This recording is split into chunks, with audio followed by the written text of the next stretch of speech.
Bunso Migs Malino naging madamot sa tagpong ito, buong detalye alamin.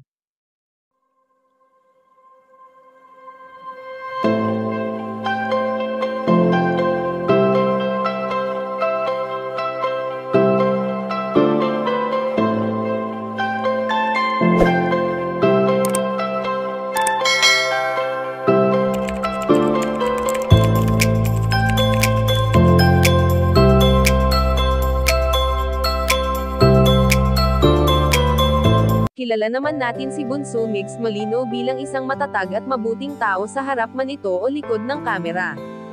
Kung ang iba ay sinasabing magaling itong umarte dahil sa isa itong artista, ngunit kung ating susuriing mabuti ay tunay at tapat ang pagmamahal na ibinigay niya sa dati niyang katambal.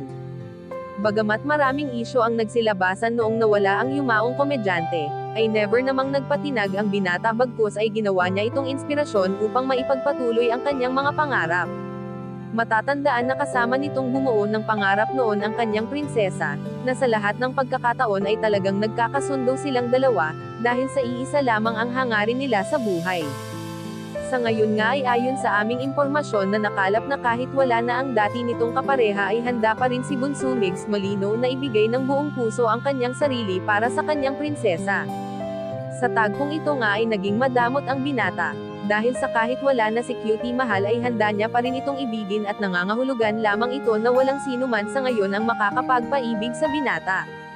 Sa angking kabutihan ni Bunso Migs Malino ay marami ang humahanga sa kanya at ang iba pa nga ay inaasam-asam na sana sa buhay nila ay magkaroon sila ng katulad ng binata. Kayo mga kachika, anong masasabi nyo dito? Please leave the comment and don't forget to subscribe.